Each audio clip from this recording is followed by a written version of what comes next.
There's a lot of trails out there that you can take, and a lot of different locations with signs about the American Civil War, the Revolutionary War, and other things like that. But one distinct trail to beat them all is a trail that we're going to take with you in this video. And it's called Lee's Retreat from the CivilWarTrails.org. There's signs posted along the way. We're going to take you to all those stops, talk about the history along the way.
It's 7 p.m., April 1st, 1865, and the Battle of Five Forks has just concluded. Colonel Porter's riding away from the battlefield, and he writes of the position that the streets around that battlefield were jammed with wagons and soldiers that were riotous and cheering with loud applause for the victory that had just taken place. Porter reports back to Grant and lets him know of this victory that happens out at Five Forks. That victory is something that Grant's seen before, but he thinks that there's a moment, a chance here that he can press this even harder and perhaps get Lee completely out of these trenches here in Petersburg and surround him and capture the army. And he's correct. So he orders an assault at 4 a.m. the next morning, and that's when things start to take place.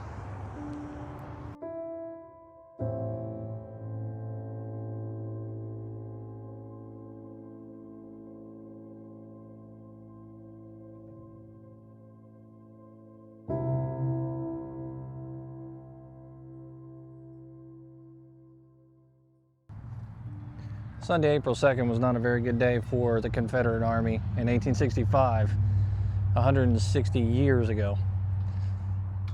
They end up having their lines smashed at Petersburg, and one of their last hopes and chances with Heth's men out here, with Cook, at the Southside Railroad, is completely and utterly bashed into. And on a third subsequent attack, the breakthrough really happens. The retreat starts to begin here, at this little crossroads here in Virginia. We're about to take that whole retreat tour all the way down to Appomattox and talk about what happened.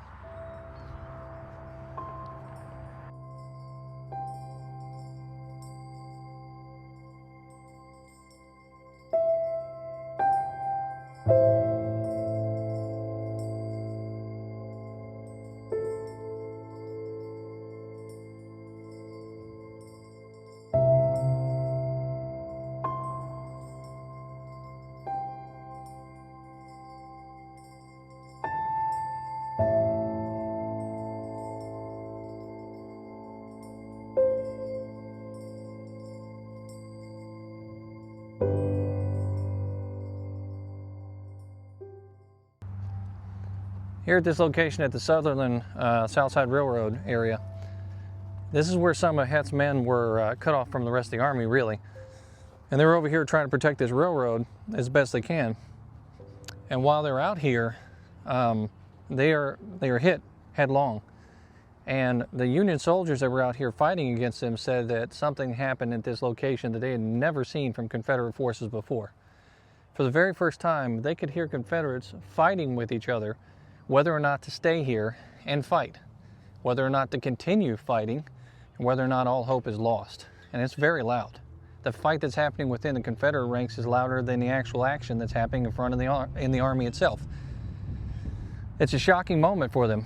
And here in a little bit, in front of me, 600 men are going to be captured at this location, 600 Confederate soldiers by the Union soldiers, and the rest are going to end up running across this field, staggered back towards Lee and his lines. Lee knows he now has to prepare to move what's left of his army, which just a day ago was 56,000 soldiers, out of this area down to Appomattox.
Next stop, we're going to take you out to a place called the Namozine Church. It's a church out in the middle of nowhere, and it's a place where some of the action happened with Custer, actually, out here with Fitzhugh Lee. We're going to head on over there and take a look at it now.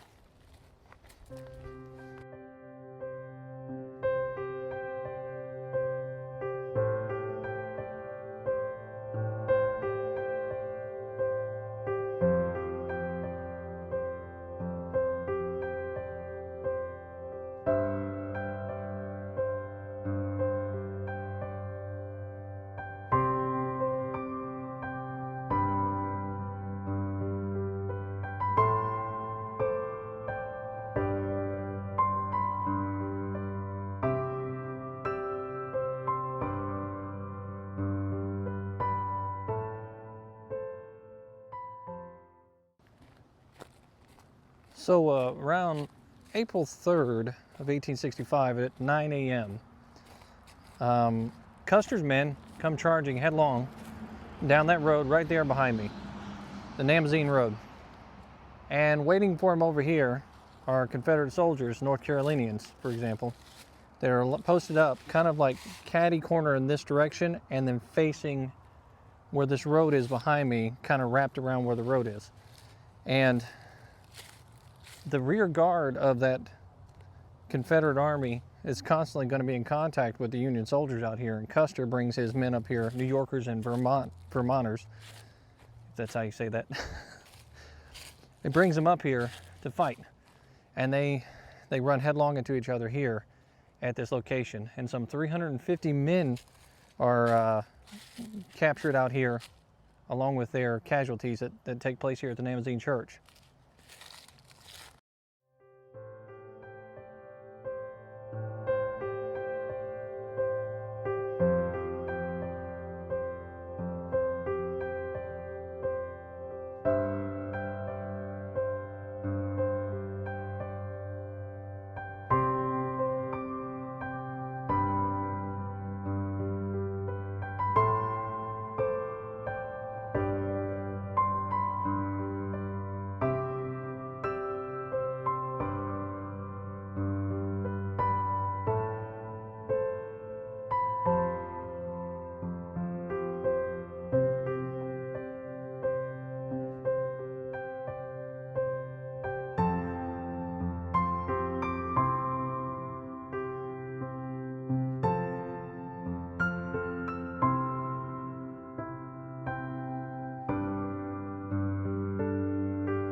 Now, when we say church, we mean it.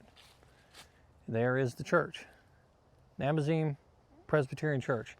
Now, this church was created in 1847, and regardless of the fighting that took place out here, this church has existed ever since and is virtually unchanged except for the modern upgrades that took place here many, many years ago. I'm not sure if this church is actually still being used as a church or if it's just a storage facility for some sort of historic foundation.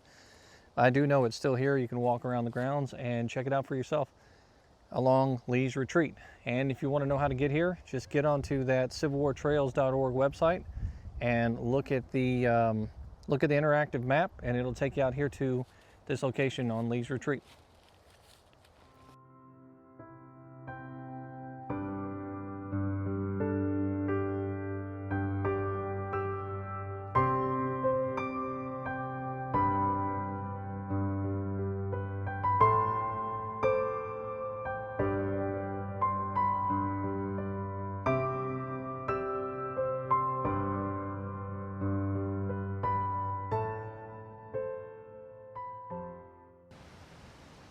Now, when I head out to places like these, I like to go to the grounds and walk around.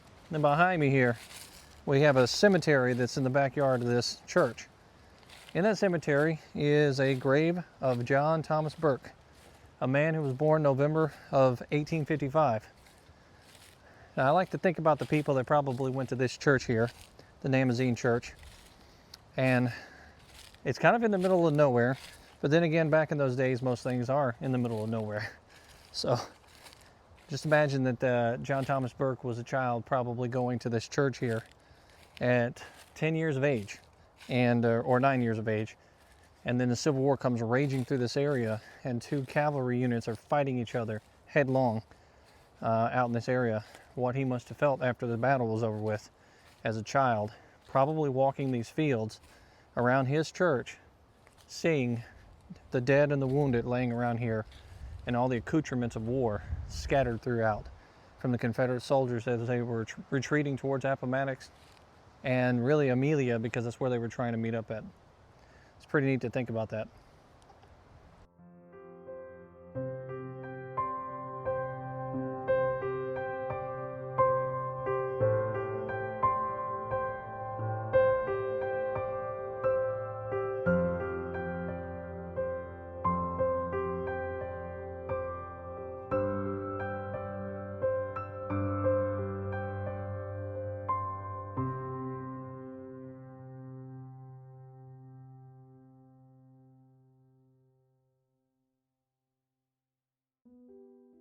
Thomas W. Custer was the first soldier to receive 2 medals of honor, both for actions in the Civil War.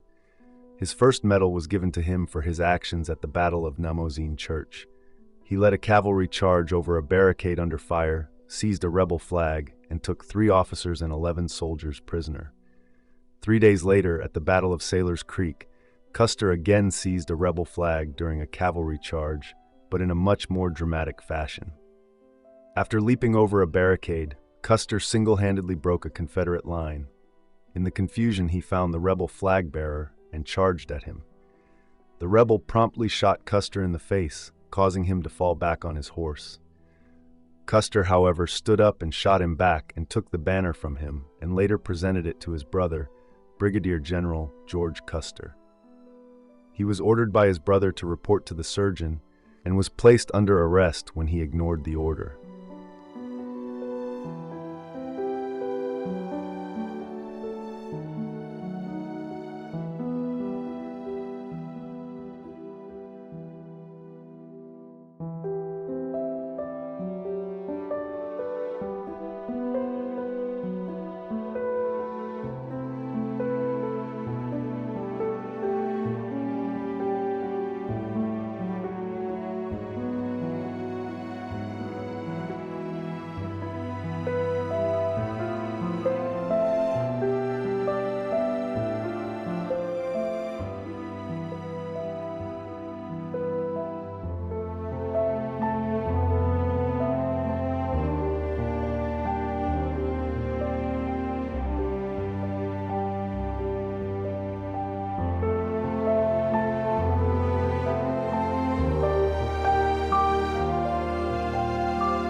So we made our way over to Amelia Courthouse. And at this location, this is where Lee was hoping to pull all of his men together, all of the branches, if you will, and meet up at the railroad junction out here and resupply it. But when he got here, all he found was munitions. He didn't find anything else. There was no supplies to be had for his soldiers out here, and he sent his troops foraging throughout the towns to see if he could find anything more for them. He wasted an entire day that he said was invaluable and was a waste of a day, and that he could never make up that time. Turns out he was right, and during that dogged pursuit going back and forth out here, this is likely the thing that caused Lee to really be pinched down when it came to Sailor's Creek, because the Union soldiers were in hot pursuit all the way through.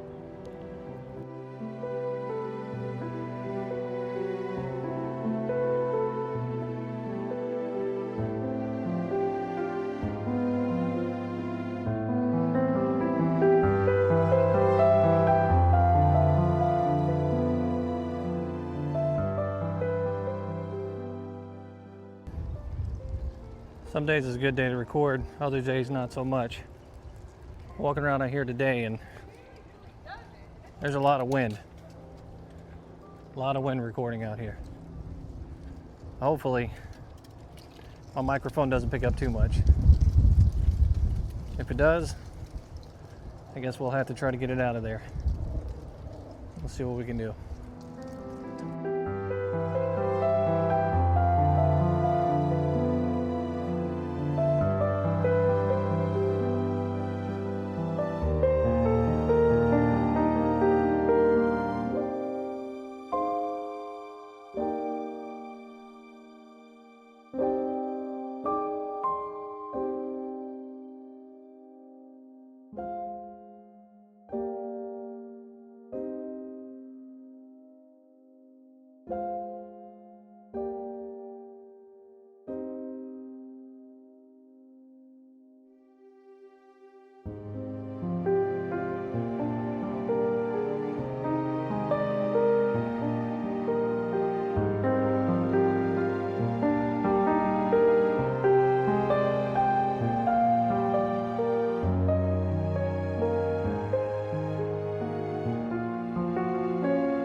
Now that Lee is fully figured out that he doesn't have any supplies coming to him and his army's in a bad situation, he's got to figure out what to do fast. And he's told his men that he needs to tax the energy of both animal and man at this point because he knows he's lost too much time. So they have to push off and they continue to march. Next, we're going to head on over to Jetersville. We'll check this place out.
So here we are in Jetersville. There's really not much to see out here. There's a roadside exhibit that's placed out here. Little Lee's retreat sign. I'll walk over here so you can see what I'm talking about. It's a really windy day, so hopefully the microphone will stay clear. And right here. Now this sign here details that when Lee gets to this juncture where the Jetersville roads are and the trains and all that stuff, that he gets here and he finds Federals waiting on him. So instead of pushing through and trying to fight through those Federals, which at the time was Sheridan, he decides he's going to push off from here and make a detour so he can get over to Farmville and try to feed his army instead. It turns out to be a decent detour for him, because if he'd have fought here, he might have had a lot of trouble on his hands. But we have another stop that's close by that we're going to get to. Unfortunately, the Civil War Trail sign is not out here. Normally they have a small sign that's up. The detail has a little bit more detail to it than that large sign over my shoulder.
So next up on the stop out here, we decided to head over to Amelia Springs, which is the site of Amelia Springs battlefield.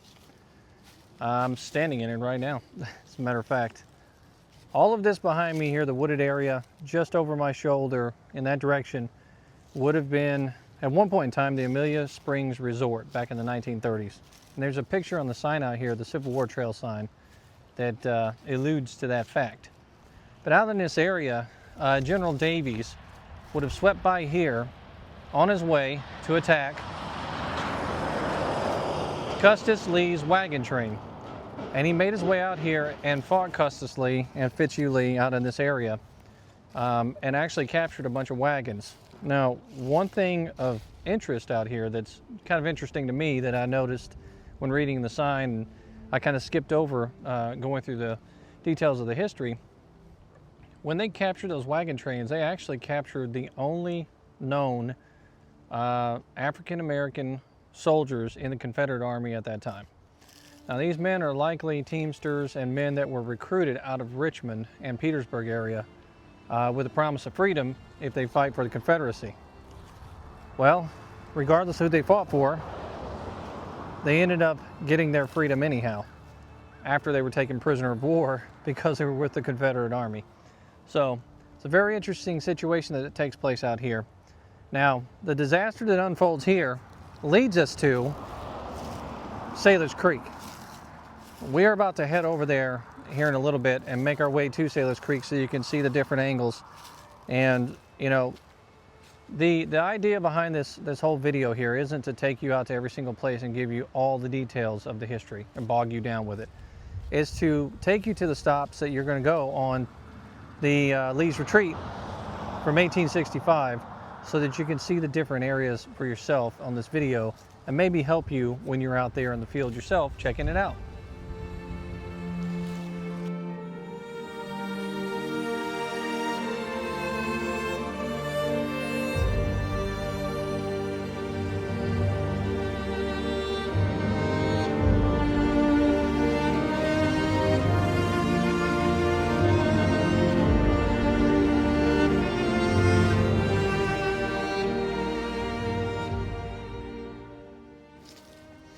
So after the Battle of Amelia Springs, John B. Gordon, who is a rear guard out here, who's taking a lot of the heat, he has to make his way over to Sailor's Creek.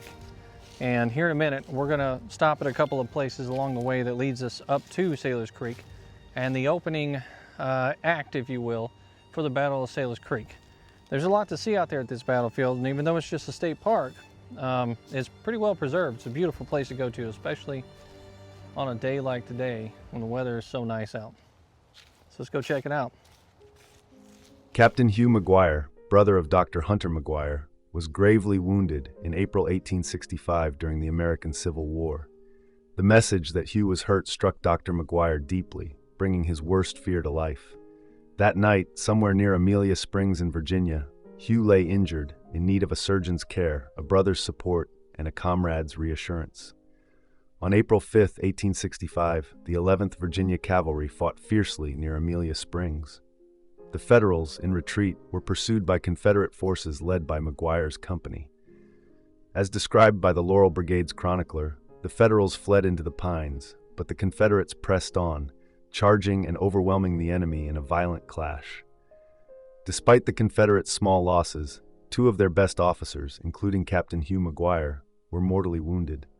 Hugh, struck in the left lung, faced death with courage and grace. His sister Margaretta reported that he accepted his fate with peaceful resignation, exemplifying the noble character that defined his life.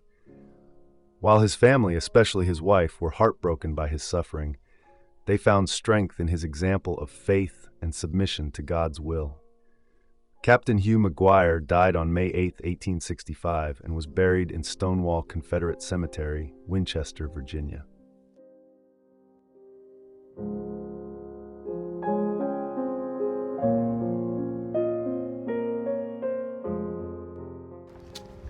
Now the next stop we pulled up to out here is a place called Deatonville. And the sign itself is out in a church parking lot. So be careful when you get out, and be careful when you pull off at the side of the road, because it's not the most noticeable turnoff out here. But you can see the sign right there behind me. That is the Civil War Trail sign, and it provides all the information you need to know about the small battle here at Deatonville.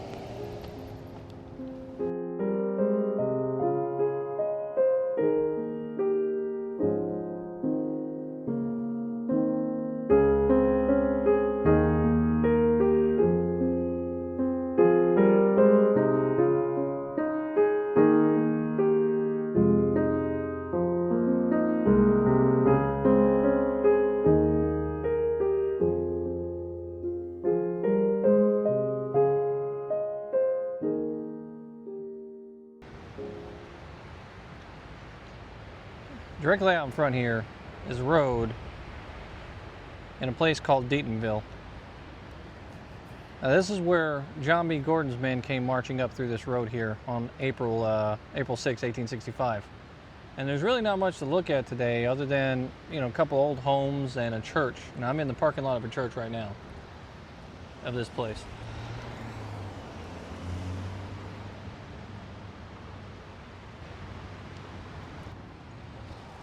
John Gordon would later on write, on and on, hour after hour, from hilltop to hilltop.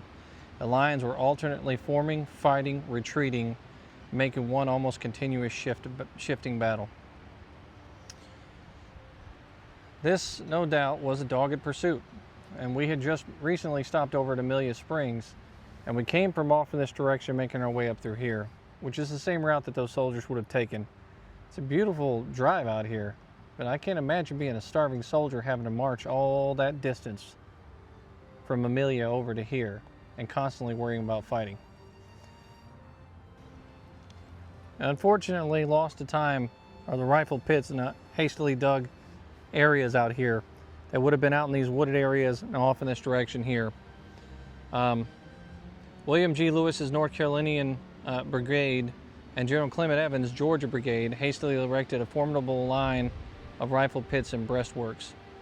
When Union General Byron R. Pierce's brigade and Lieutenant Colonel William Hobson's 17th Maine Infantry struck Gordon's line. A brief fight actually occurred out here, and Major Charles Maddox took command after Hobson was wounded in the thigh, and with the colors and as many of the regiment as he could keep up charged with a yell, rushed over the breastworks and captured about 100 men, 10 or 12 officers, and 1 battle flag from the 21st North Carolina Infantry. The Confederate artillery and 300 of Gordon's men managed to escape. The Federals also captured part of the wagon train. The soldier described it as loaded with furniture, silver plate, libraries, and costly wardrobes, almost everything that can easily be moved. The wealthy of Richmond and Petersburg are fleeing, they know not whither. So in other words, there wasn't a bite to eat in those wagons, or anything really of use to an army that's starving and on the move and constantly having to fight. But they captured those wagons out here behind some breastworks at Deatonville.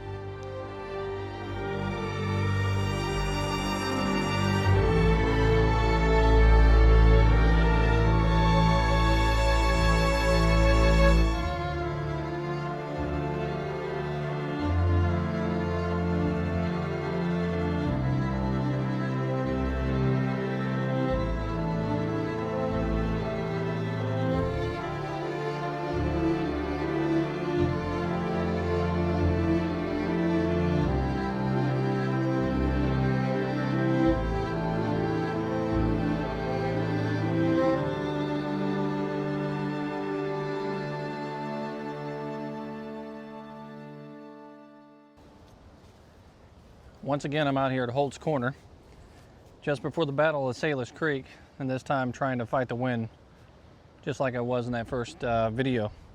I'll put a link in the description below so that you can get to that first video and actually see it for yourself. Now, I covered the Battle of Sailor's Creek in that video in pretty good detail, leading up to the point of the battle, some of the words that the soldiers said, and even Medal of Honor recipients from that battle, and covered the battlefield itself.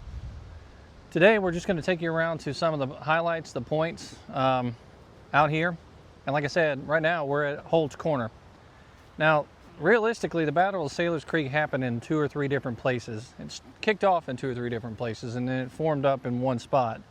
And eventually, it ended up in a disaster for the Confederacy.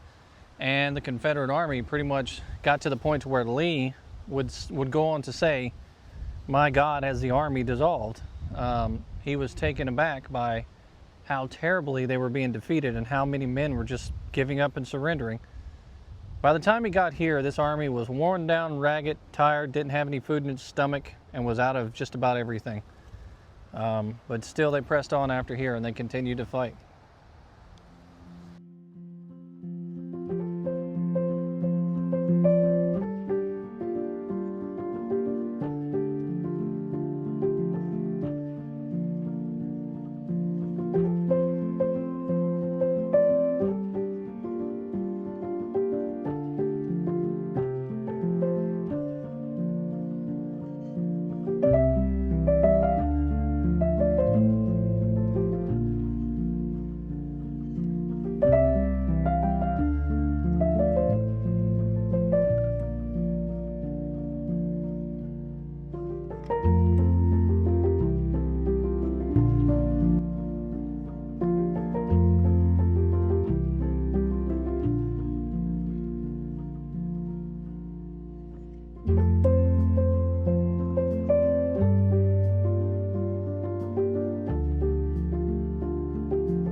Shortly before noon on April 6, 1865, elements of Union General George Crook's Cavalry Division attacked a Confederate General Richard H. Anderson's Infantry Corps as it marched through this intersection. While most of the Army of Northern Virginia continued marching straight ahead to Rice's Depot on the Southside Railroad, after crossing the Little Sailor's Creek, part of Anderson's corps quickly dug in here to repel Crook's attack. This is where this thing kicks off for Sailor's Creek, and it's about to get real ugly real fast because there's going to be a gap in the line that's going to open up.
So here we are in the heart of Sailors Creek Battlefield, where the action opened up over here.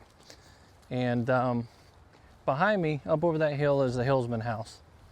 And here in a minute, I'm actually about to go inside the Hillsman House and kind of take a quick tour through there. They have some things set up to kind of show you what it would have looked like back when it was turned into a hospital out here. There's also a Civil War trail sign out there as well. And not only does it talk about Lucy and her husband, Mr. Hillsman, and the fact that he was captured in Spotsylvania in May of 1864, but it also talks about the enslaved members of that household, people that were enslaved here, some of which their names we do not know, the children. But one person who was born there actually married at this location, and she had a son who became the second president of the Tuskegee Institute, and he was a friend of Booker T. Washington. If you come out here, that's the kind of stuff you're going to get to see on these signs. Different types of history, but Civil War history included.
Now, I don't know if you could see it or not when we walked inside that house. Inside that home, there was a table right there directly to the left-hand side. And that is where the surgeon would have been doing his terrible work here on the soldiers that were shot and wounded. Down on the floor, hopefully you can see the dark marks that are on that floor beside that table. That's the actual stains from the blood that soaked through this house in the floors from the soldiers that were shot and hurt here at Sailors Creek. It's a pretty amazing thing to see. Still to this day, those wood beams are there, and the blood stains are still on the floor here in the Hillsman House at Sailors Creek.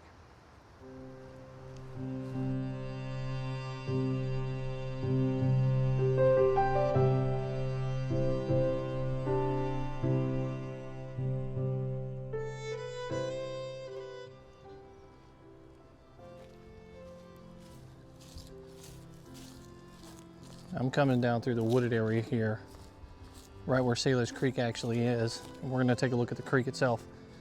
But if you were in General Wheaton's division out here, Wheaton's men would have come across through here.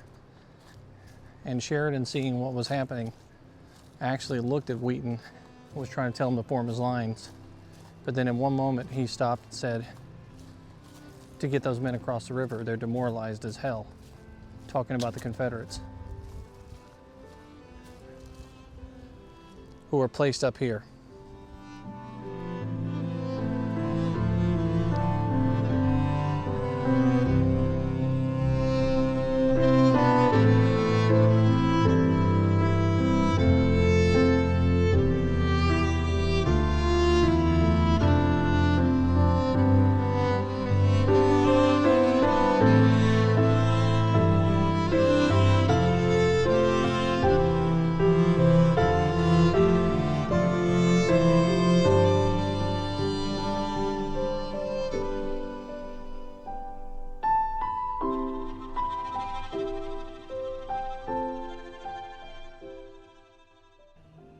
And there it is right down below.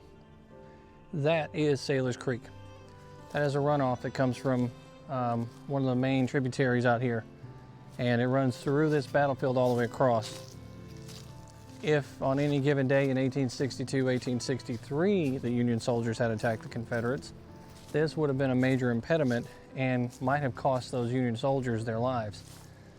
Some of them surely died out here, but they were fighting an army that was pretty much in retreat and falling apart daily. This little creek wasn't going to slow them down.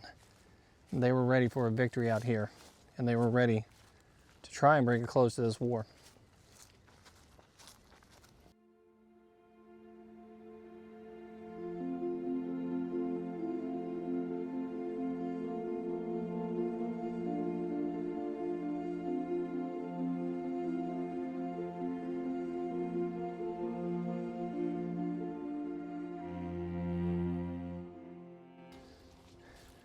Now, walking around out here today, there's a lot of wind blowing, so I have to try to record in the middle of stops. But this is a pretty neat field to go to, and it almost feels like they've separated this field, the stopping areas, based on which side of the army you're on. If you're over here in this big, beautiful pasture right behind me, and everything is sunny and bright and beautiful, you're on the Union side.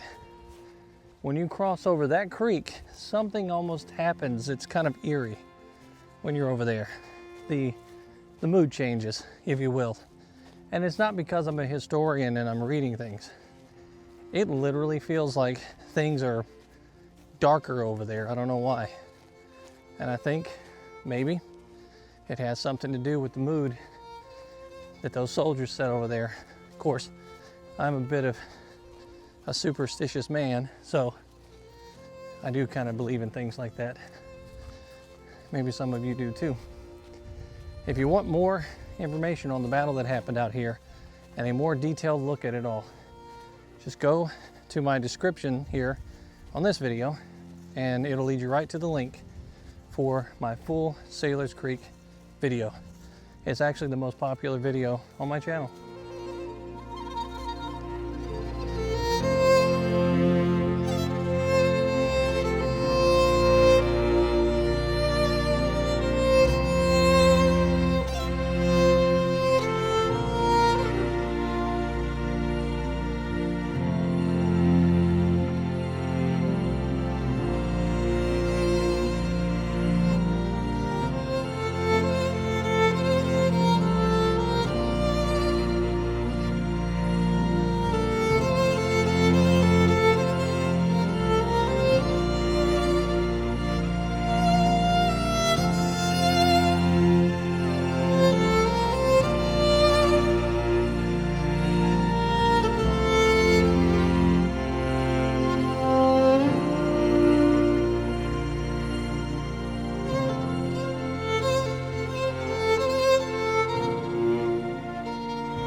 I'm on the Confederate side right now of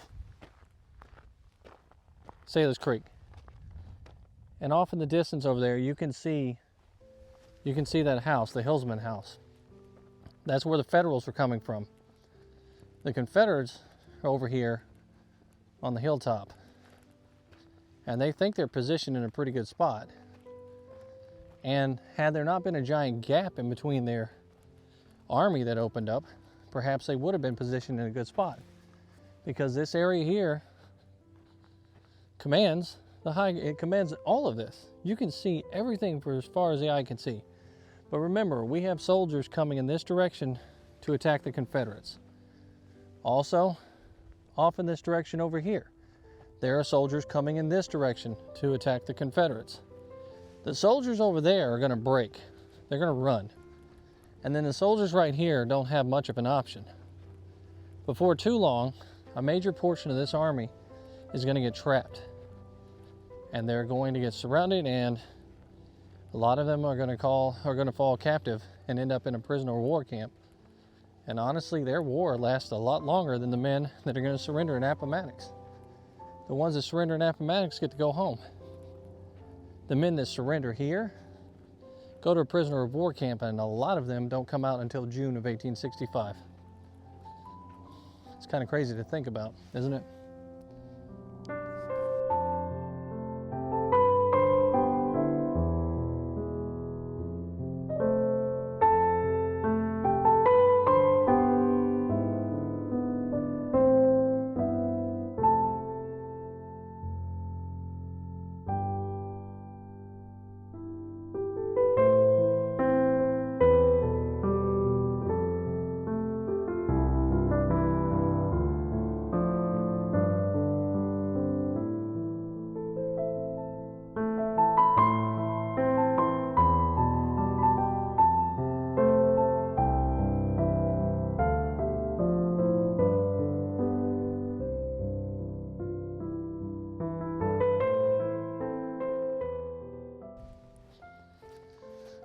Now, all around me here, there's glorious, glorious stories of victory or death.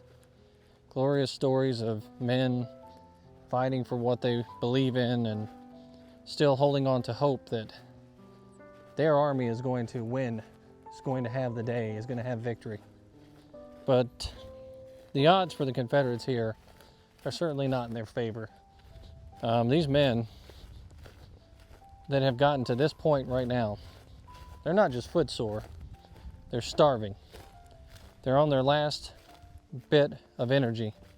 And not only are they on the last bit of energy, but they don't have good clothes on their backs. They don't have enough equipment to keep themselves warm in the middle of April. And this is the very first part, so it's cold out, and they've been dealing with frosty cold conditions for a long time. And they get over here, and it really hasn't warmed up much. And it's been wet, soggy everywhere that they go. If they do have a blanket, it's likely wet. If they do have socks on their feet, they're likely wet. If they're wearing woolen jackets like most of the soldiers would be receiving in those days, all those jackets are soaked through and soggy and wet and probably covered with lice. These men are tired. They've done what they can do. On the other side over there, those Union soldiers, although they are better equipped and have probably eaten more meals than the Confederate soldiers have at this point, they're probably not feeling any better as far as tiredness is concerned because they have been chasing them doggedly this entire way. So those Union soldiers are ready to put an end to this too. We're going to push off from here at Sailor's Creek. And like I said before, if you want to see how the battle unfolds here, I've got a very good video about Sailor's Creek, and I'm going to put that link in the description. But we're going to push off from here. We're going to head down to where the double bridges are, to where the Lockett House is, and then eventually make our way to Appomattox. Now, I would give you some battlefield orientation, but honestly, it's not really necessary out here, other than to point out where the soldiers are coming from. There's your Hillsman House. Sailor's Creek is down there in the gully down below. The Confederates are all mounted up here on the ridge line, and they are standing by. This whole area was transformed and turned into the field that it is today. Kind of back to the past, if you will. It is a beautiful place to go to. A pristine, preserved battlefield. Kind of a golden nugget in the middle of nowhere. And there's not very many places, especially state parks, that you can go to where you can take in the beauty of a battlefield the way you can here at Sailor's Creek.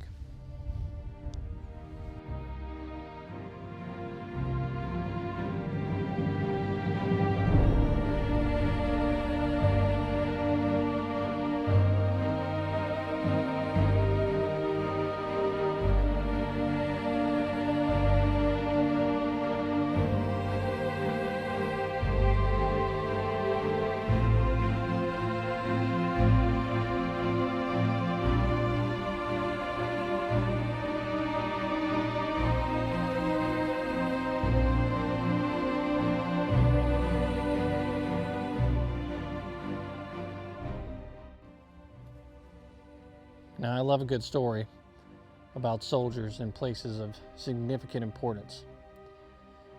The 18th Georgia Battalion, acting as heavy artillery unit, was originally formed in 1802 and served as coastal defenses around Charleston, South Carolina. They moved to Virginia in May of 1864 and it guarded the Richmond-Danville Railroad Bridge over Appomattox River. Commanded by William S. Bassinger here at Sailor's Creek, the unit mustered 85 men who would serve in General George Washington Custis Lee's division. Placed on the right of this line of battle and next to Rice-Deatonville Road, their uniforms bore a scarlet marking of artillery, and their silk battle flag had embroidered around the center, "Victory or Death." As the Federal infantry reached the crest of the ridge right there in front of us, Sergeants Richard Millen and Simeon Morton tried to rally the guards around the battalion flag, and both men were shot down. The soldiers of the 121st New York Infantry were those who came in contact with the guards. Private Warren C. Dockham of Company H is credited with capturing their flag. The unit lost 30 men killed, 22 wounded, with the loss of 61% of men engaged. In the 1870s, the Guards' flag was returned to the surviving men, a member writing, "It was lost without dishonor and recovered without humiliation." At Appomattox, 1 officer and 16 men surrendered, 8 of which were black musicians and cooks.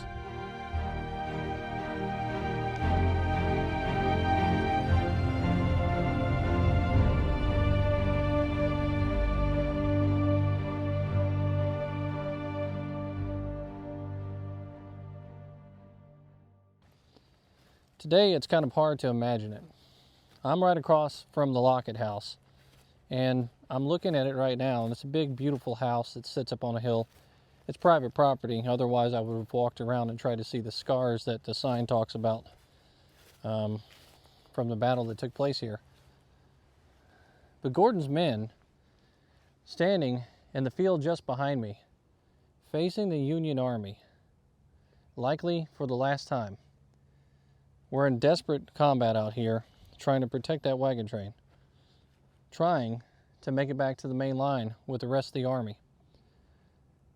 It wasn't going to happen for them, but it's kind of hard to envision all the carnage that would happen in these fields, the desperate fighting.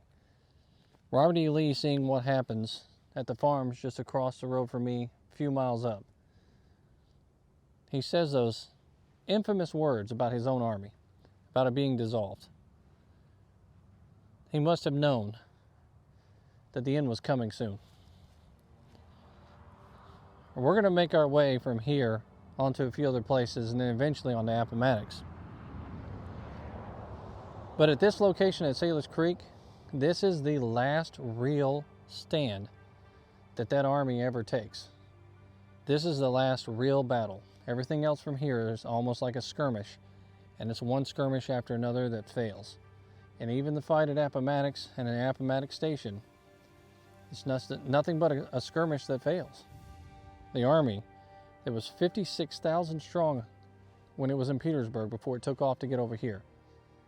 Is now dwindling down to just tens of thousands. And we're going to be surrendering eventually. The army will be surrendering. Not more than maybe 10, 15,000 men over at Appomattox. This whole army is literally falling apart and dissolving bit by bit on the way to Appomattox. And the Union, on the other hand, they know what's coming. They know that they are about to get victory. They're about to make Robert E. Lee and his army surrender. And that is why they keep pursuing, no matter how tired they are. They keep pursuing until the bitter end.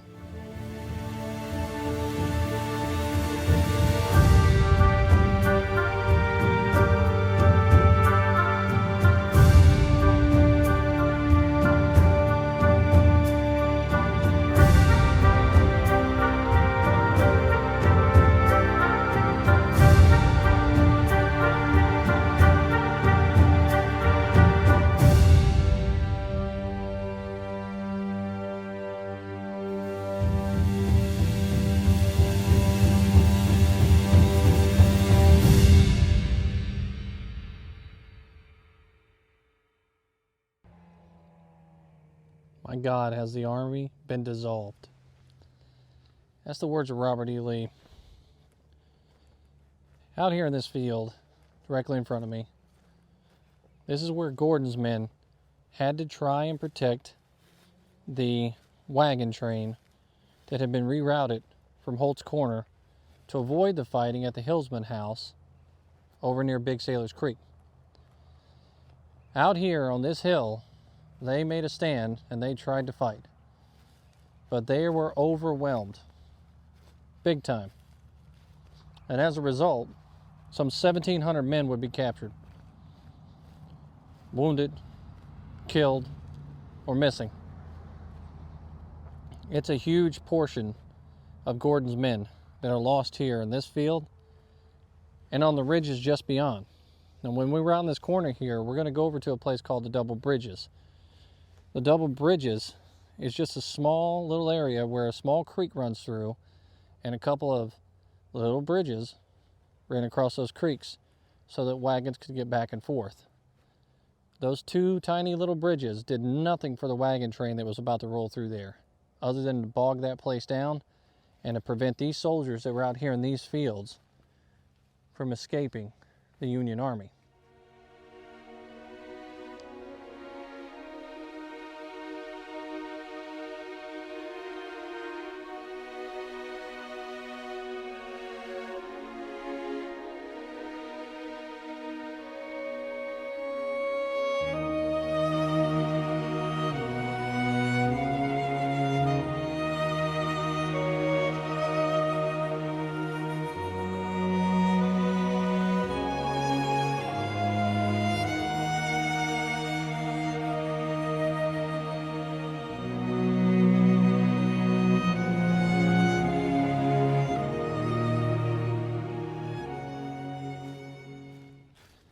Well, I made it over to the Double Bridges location, and this is where Little Sailor's Creek is.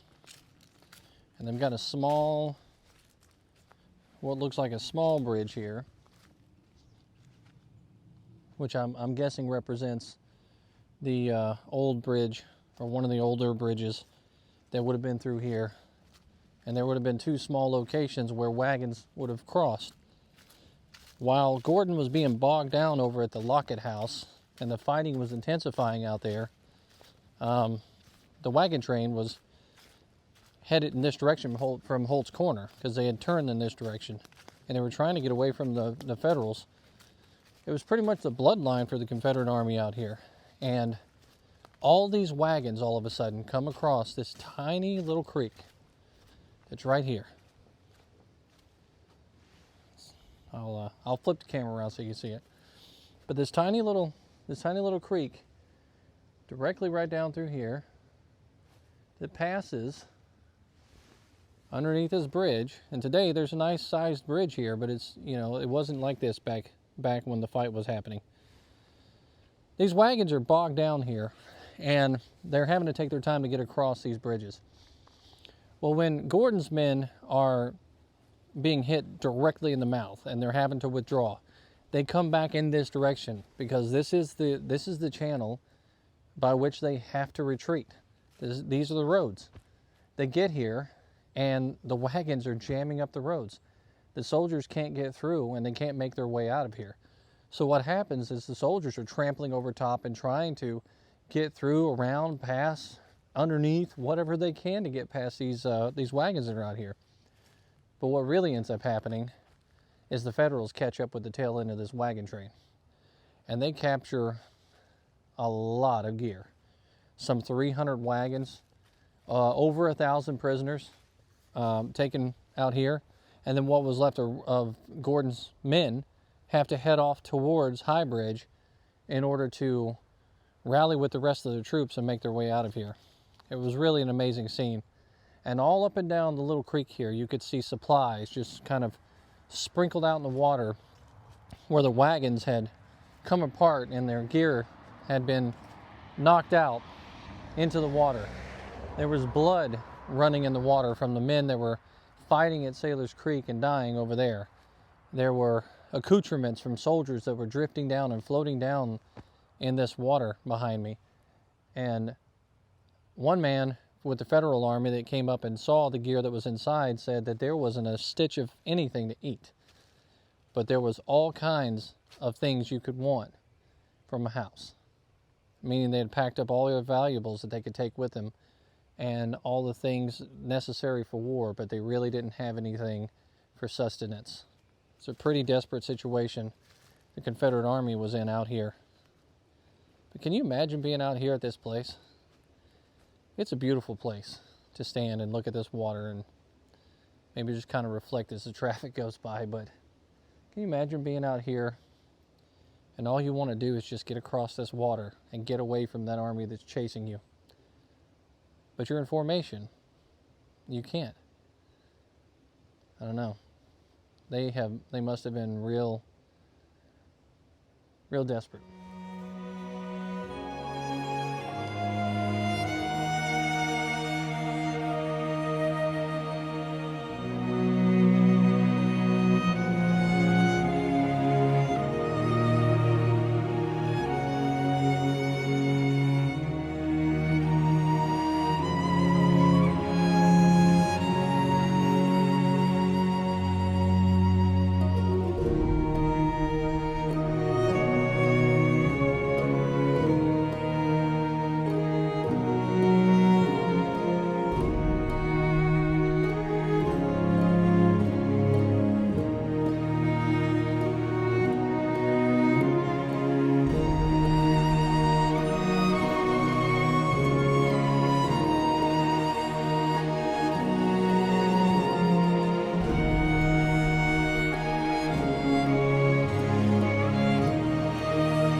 Well, as we're making our way up from Little Sailor's Creek here, the Double Bridges location, we are now going to be pushing off from this location and heading towards Rice's Depot.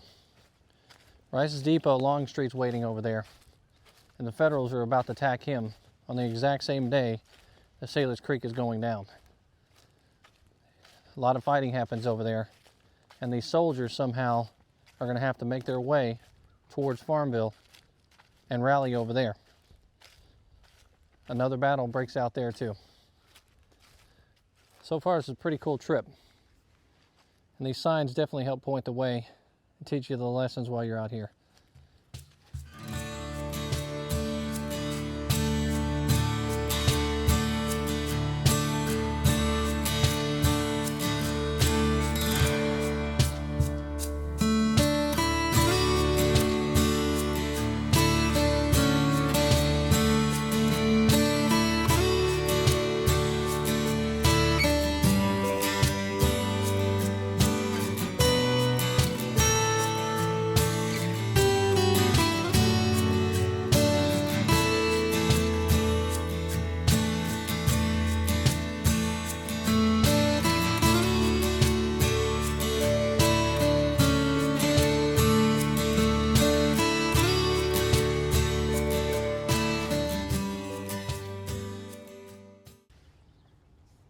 So we made it over to Rice's Depot in the retreat here for Lee's retreat, headed towards Appomattox. As you can tell around me here, there's nothing of Rice's Depot left. The train depot and all that good stuff, everything is gone. There are no trenches left. Houses have been built all over this place, and there are roads intersecting just like there were back in those days during the American Civil War. But there is a Civil War trail sign out here that tells you exactly what happened at this location. And if you were here back in April 6th of 1865, not only would you have a fight in front of you and all around you, but you would also be hearing the loud sounds coming from Sailor's Creek, where the Confederate Army was pretty much crushed.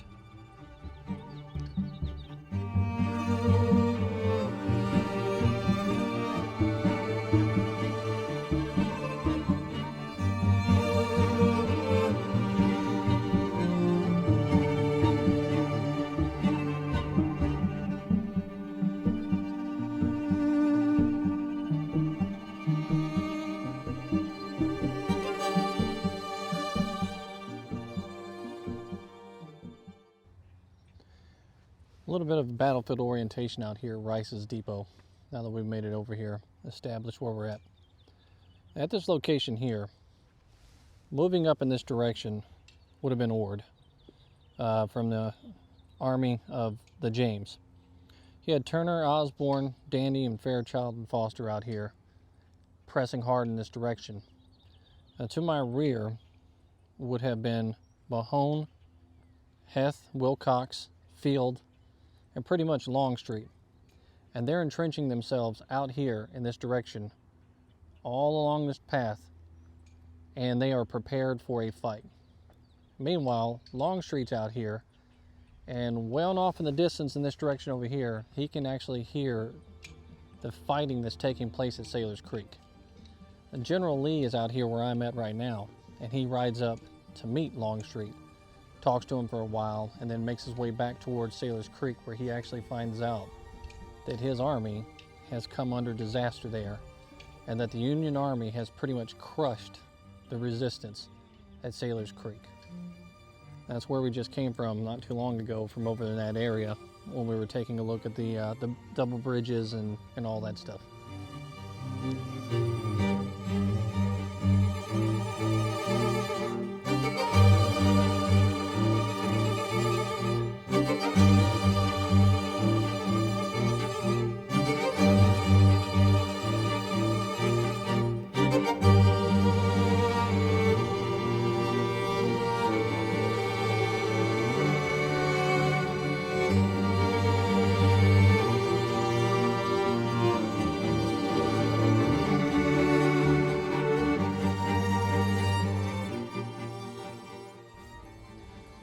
It's time to hop in the car and make our way over towards Farmville.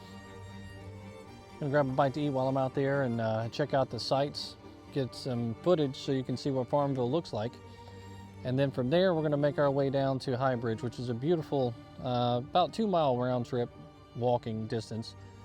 It's a beautiful place for you to go see the overview of where the cavalry battle and the bridge being burned to the ground and everything took place out there. So we're headed on our way.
Well, we made it over to the stop here at Farmville. The sign is in a parking lot just after the actual town itself. And there's a lot of fine places to eat in town, and places to stay, and things like that. When the Army of Northern Virginia rolled into town here on April 6th, on the other hand, April 7th, they too were looking for sustenance, and the head of the army found it. As a matter of fact, they found all sorts of stuff out here for them to have. Food, soup, ham, many things that this army had been needing for a long time. But unfortunately, about 2.5, 3 miles in that direction, there's a high bridge that runs alongside where the old wagon bridge was. And that bridge was highly contested at this moment in time. Matter of fact, there were units over there that were trying to burn it to the ground to try to keep that Northern Army, that Union Army, the Federals, from coming over this way and from attacking the head of the army. Unfortunately for some of those soldiers, they were not fed. The Confederates fought like heck over there to try to burn that place to the ground. They couldn't make it happen. And so the army continued to push on. Meanwhile, while Lee is here at this place, Grant is already drafting a letter to try to send it to Lee, sending it to him, asking for him to surrender, essentially. And he wants to take the responsibility of the rest of the blood that's going to be shed from here on out, because he knows that he's going to surround that army, and it's going to be a bloodbath once they finally get him cornered. Lee, at Cumberland, takes the letter, reads it to himself, looks at Longstreet and hands it back to him, and he says, "Not yet." He's not yet ready to give up the fight.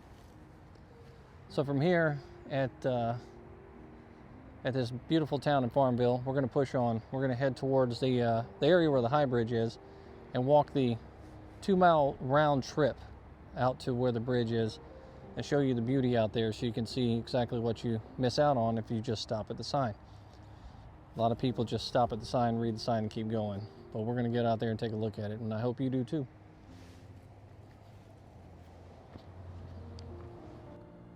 The results of last week must convince you of the hopelessness of further resistance on the part of the Army of Northern Virginia in this struggle. I feel that it is so, and regard it as my duty to shift from myself the responsibility of any further effusion of blood by asking of you the surrender of that portion of the CS Army known as the Army of Northern Virginia.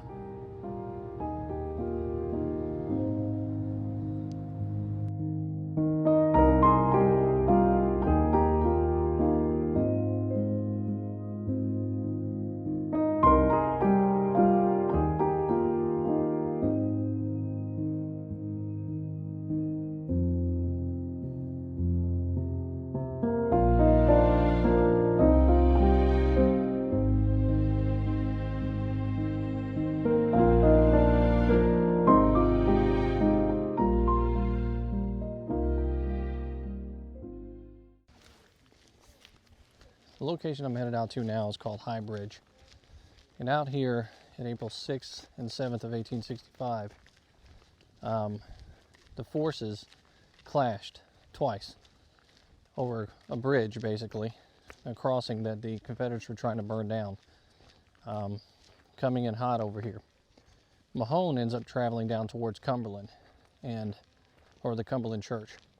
And what we're going to do is we're going to take some videos out here at the High Bridge, kind of show you what's out here to see for yourself, because it's a little bit of a walk from the parking lot.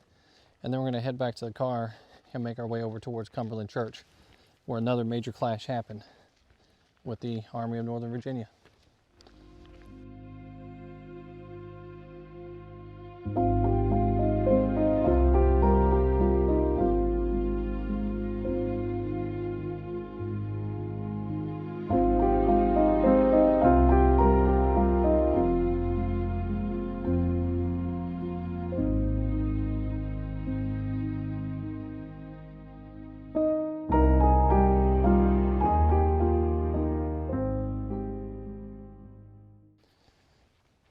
Have you ever walked a trail and been as high as a power line or a power pole?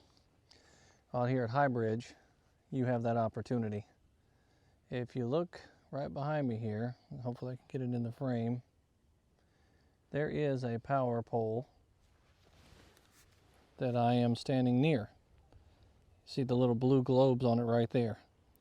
It is this high right here, and this little gravel trail that you take to get down to High Bridge takes you right past a historic road, if you will, where the power lines are down below here and the dirt is completely dug out. It is really far down, so you fall off the end here, you're going to hurt yourself. But you can see where a road must have been a long time ago down there, where the old wagon road was, and the bridge that would have been burned down by the Confederates coming through here back in April 6th and 7th of 1865. It's pretty neat.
Now it's clear to see behind me here. Let's try to stick out over the edge, but this is quite the distance in the air. Now this isn't part of the high bridge that was here during the American Civil War. This is the metal portion of the bridge that was here during the early 1900s. That's called High Bridge. So when you come out here, you're going to get a grand view of the surrounding area, and it's definitely worth the walk. So come check it out.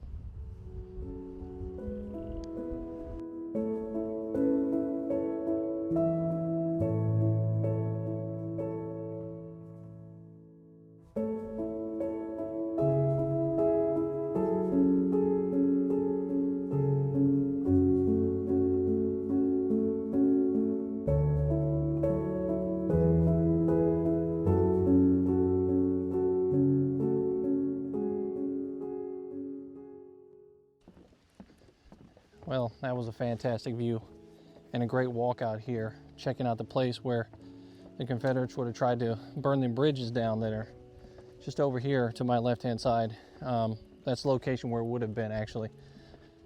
It's pretty awe-inspiring. Next up on the trip, we're gonna continue heading down these roads here and head over to the place, the Cumberland Church location, and see what they got over there for us. We'll make our way down this Lee's Retreat Trail, thanks to the civilwartrails.org. If you want to do what I'm doing right now, simply go to their website and look at their interactive map, and then follow that trail all the way to Appomattox from Petersburg. It's a pretty cool trip, and there's a lot of neat places along the way that you can check out for yourself. I'll put a link to their website here in the description as well.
here at this location where the Cumberland Church is, at about 1 p.m., the Union was starting to close in on William Mahone.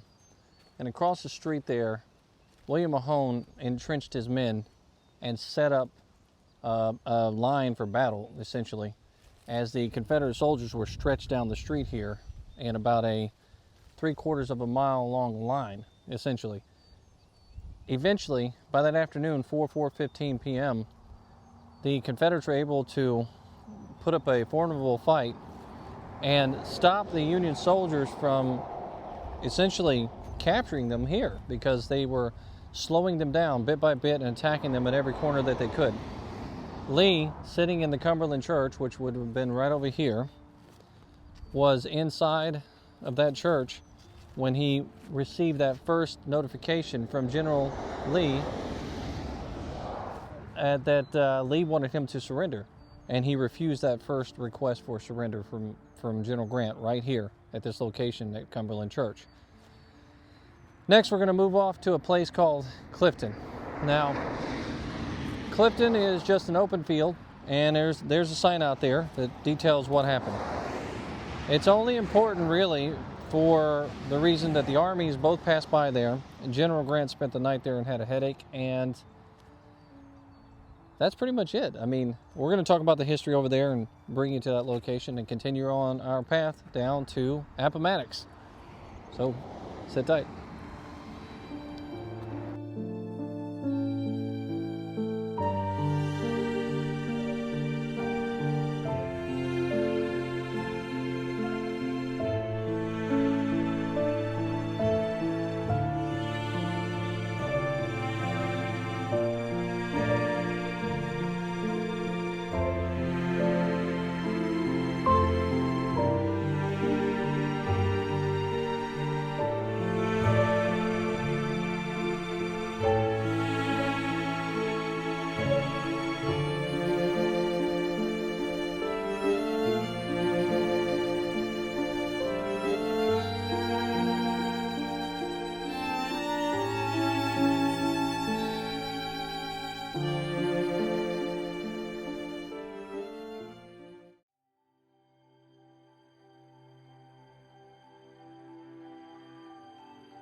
Next time on History with Waffles.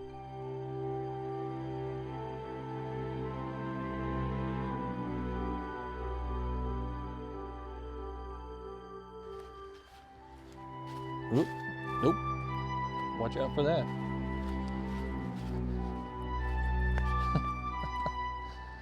Oh, man.